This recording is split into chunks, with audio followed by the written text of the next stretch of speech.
Salute, Traveler! Welcome back to the Charted Space Coffee Shop. This is the 6th part of my Netcast video series for character creation in Traveler 2nd Edition by Mongoose Publishing. This part is on mustering out and skill packages for finalizing character creation. So, let's get to it. Mustering out is when a traveler ends their time in a career, either leading to starting another career or finishing character creation. Whether it's by choice or by being forced out through an event or mishap, your traveler will immediately gain some benefits that represent the things they picked up or the money they saved throughout their lifetime from the career that they're leaving. As described on page 46 of the CRB 22, a traveler will gain a number of benefits equal to the number of full terms served in a single career. Full term is the phrase used because most mishaps and even a few events have the traveler leave their career early, which will not count toward their total benefits.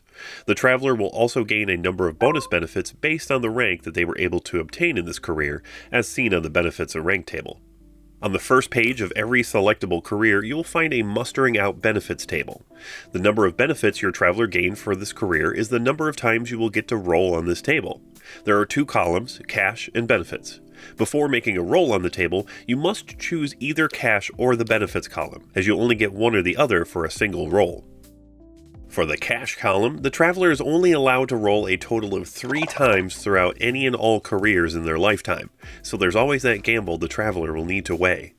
Do you roll in this career now, or do you hope to have better luck in a higher paying career next? That is, if your traveler is lucky enough to qualify for this next career. And speaking of gambling, a detail I miss often is that if your traveler has the gambler skill, they receive a DM+1 to all cash benefit rolls.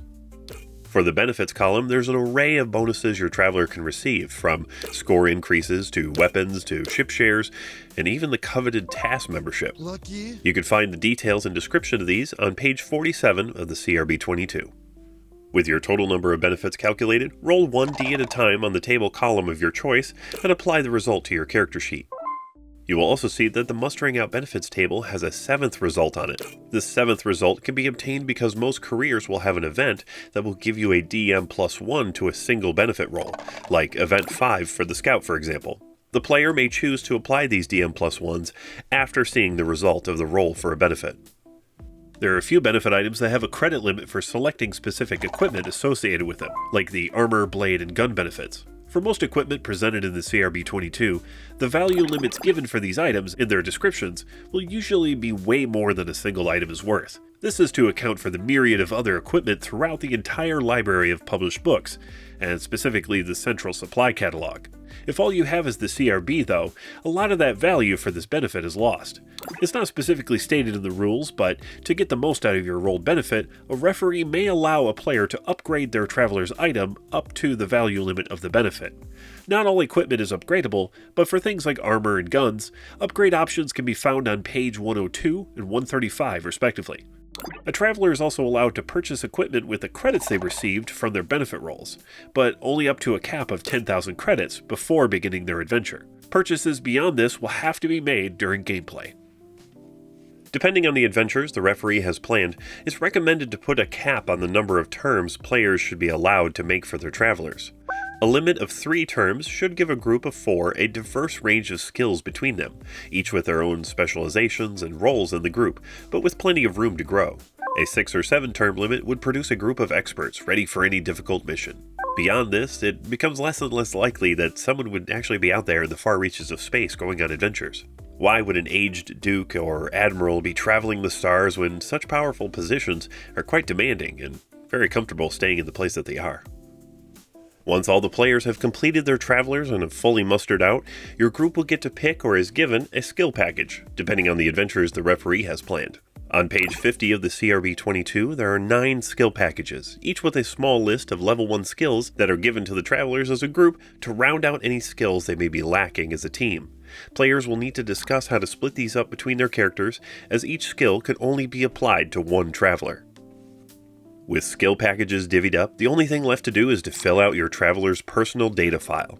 Most of this is pretty straightforward, but I did want to mention that RADS is for tracking radiation, which I will hopefully go over in a future video. You also don't necessarily have to pick a specific homeworld right away.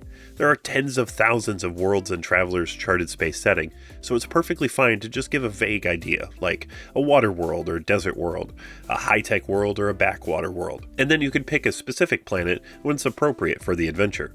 Lastly, you probably noticed already, but your character sheet is folded up like a little booklet, with the Universal Character Profile as the front page. The UCP is a callback to earlier editions of Traveler and the Universal Personality Profile. It's not used much in this edition of the game, but I suggest to my players to fill it out here as their Traveler's raw scores, and then change the scores on the inside of the booklet to reflect any boosts they gain to their abilities, like from cybernetics or power armor. Finally, your group of travelers are now ready to begin this next chapter of their lives, to take to the stars for fortune, glory, and most importantly, the pursuit of adventure. There may have been a few more things that have popped up in character creation for you, so continue on to the next Netcast videos as parts 7 and 8 will be on the prisoner career and psionics. This is Rex with the Charted Space Coffee Shop.